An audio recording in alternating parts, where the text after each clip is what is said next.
if I'm careless, like I leave my private key somewhere where somebody can get it, I could say, here's my 100 Bitcoin IRS, and then 2 minutes later that shit is gone. And what am I gonna say? Oh, my 100? No, it's not my 100 Bitcoin anymore. It's gone, man. Right? So therefore, there's no tax. So when I see people talking about, oh, he doesn't want to pay tax, so I was like, yo, the crypto space is going crazy and falling apart. And so Glenn contacts us and like, yo, guys, what's going on? And we're like, yo, man, it's like he didn't want to believe that we lost that money. So I was like, but then he realized that we did. I mean, I know I did. I don't know about Trey, but I know I did for sure. And I showed Trey and everybody my communications with Exodus.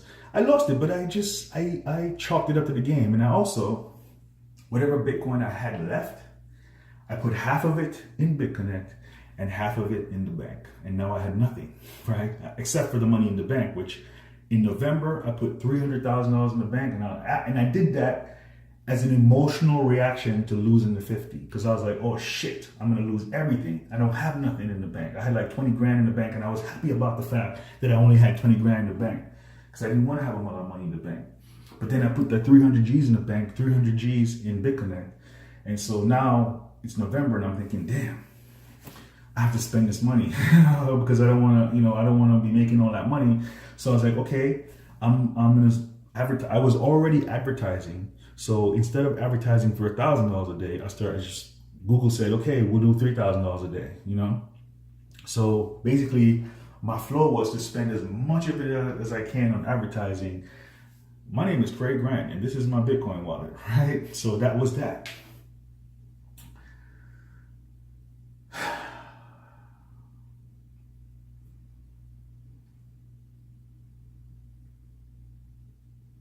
Now, I don't know, things got really crazy after that. It seemed like the negativity just never stopped. Like, one thing that we came up with is like, Glenn was, after we got hacked, Glenn said, man, I have 20,000 BCCs. And I don't really have anything to do with it. Now, Glenn was always bragging to us about, and I don't know if it's true though. I don't know if all these things that he said about what he has, because he never showed us anything. Like, he never showed us how much Bitcoin he has. He just says it, right? And that doesn't mean anything, right? He could just be bragging and just be lying because he wants to motivate us. And that's what I take all that as. But he said, I have these 20,000 BCCs. Now, I think he was getting at to say that I'm going to ask him for some of those because I got hacked. But I didn't want to do that. I don't want anything like that, right? I said, man, you should do a giveaway to calm people down because they're going crazy out here saying we're lying about being hacked.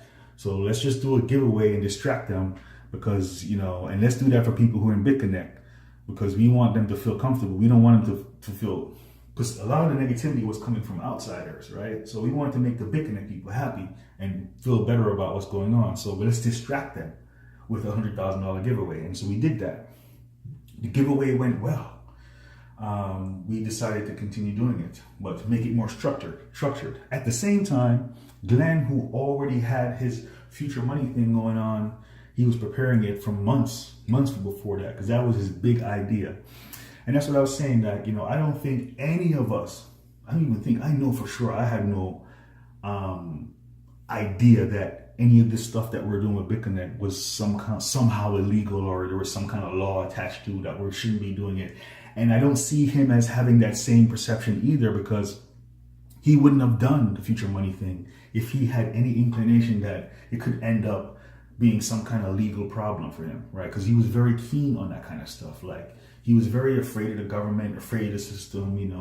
He watched YouTube videos about that kind of stuff. A lot of people do this, and so I'm always down. I'm always preaching. I'm down with the system. I like the system. I'm good with the government, right? But he's opposite in that sense. He travels the world. He doesn't want to live in the United States, that kind of thing. He even makes live streams. Like, if this stuff is still online, he had made live streams of him explaining to people on a live stream that all these things I'm saying about him, it's not a secret. He says these things even more so than I'm saying, like about how he's buying gold and he's stashing gold because you never know. And, the system, the government, the blah, so it's not like I'm revealing anything here that hasn't been revealed by himself already on live streams, right? So you can see there's a paranoid mentality there as far as the government goes and the system goes. I don't have that. And that's the thing that I'm different with. I'm different in that sense with me and Glenn. But apart from that, he's a great guy. He's a great guy. He's a nice guy. He's generous as fuck, So I don't see him as a bad person, But if he is a bad person, then he's dangerous, because a bad person with a lot of money is not somebody to mess with. But I don't know, right? I think he's a good person, right? So with all this Bitconnect stuff that's going on, right? If I have anything to fear, it's from anyone with something to lose. So now the Bitconnect developers, I don't see them as caring about. I think they care about their coin, and that's it. And they care about their the worldwide community. The US, I don't think they care about the US that much, because basically they probably look at the US like, yeah, it's great that we did well, we money with the US, but it wasn't worth it. It wasn't worth the headaches that they had to go through, competing with stuff like, Bitcoin Cash and Chinese miners. There's a lot of stuff that goes on in the background with Bitconnect from a developer standpoint that the public doesn't know about. And a lot of that is a result of their success in the United States. But, it all comes as one, so you just have to just take it as one, right? So therefore, when Bitconnect, when everything ended, when the lending went down, Glenn was like, yo, man, you guys, you need to get attorneys. This is serious. I don't want to hear that. I don't want to hear that. I don't want to hear now, after everything is over with, that, oh, there could be a problem. I'm like, man, it's too late. He said to me, Trey, they're gonna take you and make you an example. And I'm like, listen, man, if they're gonna do that, it's done. Because I've made the videos, I'll put them on YouTube. There's no taking that back. If they want to use that information against me, it's done. So all I can do is sit back and wait. He's like, you should get an attorney. I was like, look, man, I can't afford an attorney for one thing, because I just lost everything. Because I lost the 50 Bitcoin. I had 300 G's in the bank. I spent it all on advertising. I only had whatever I have left I owe for tax.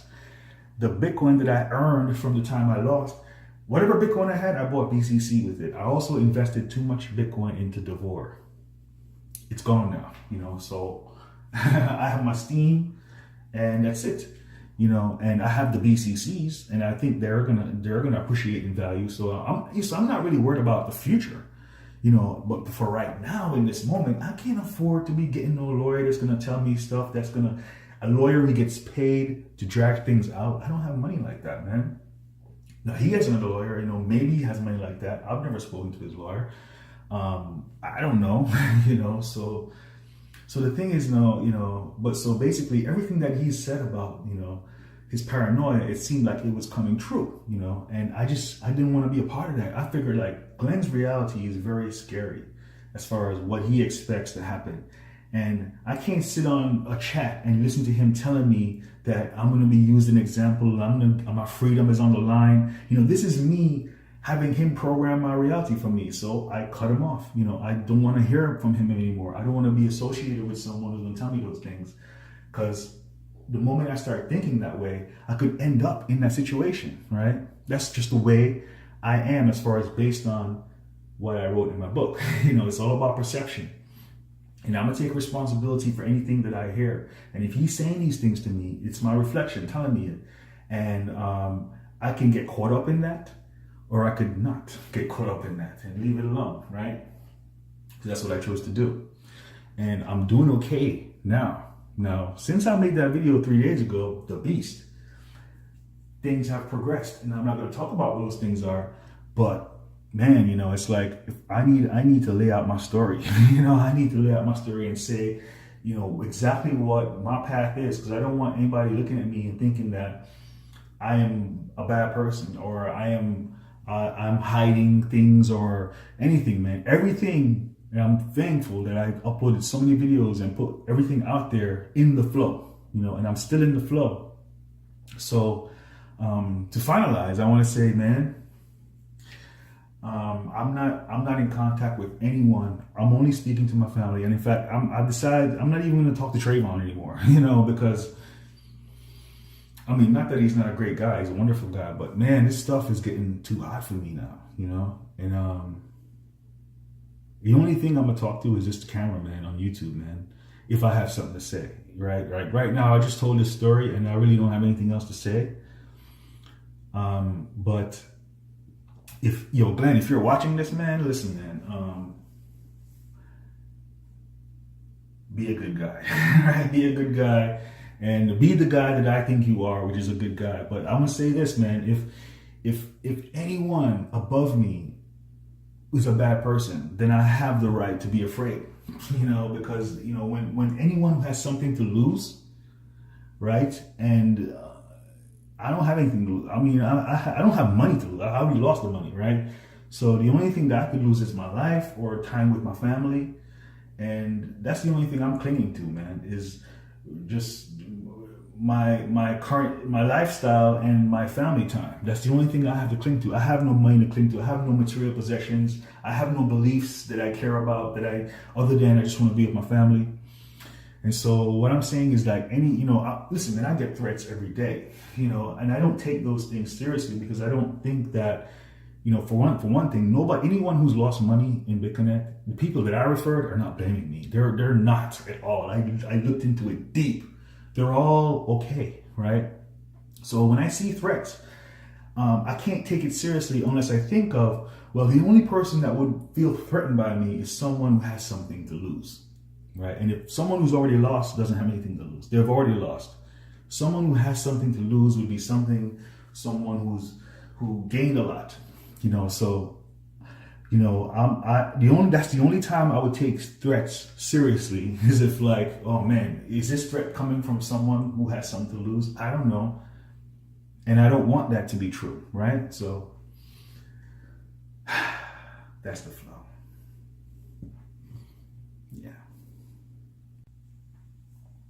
So towards the end of everything, in January, some interesting things transpired.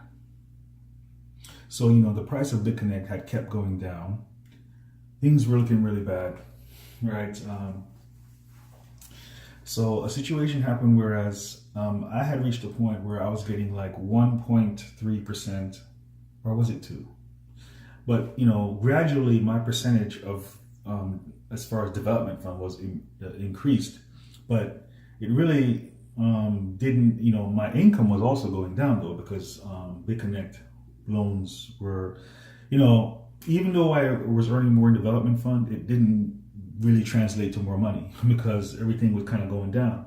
And then the same thing with Trevon. I don't know how much, basically whatever I was earning, he's probably earning double because he had double the amount of, traffic and everything. So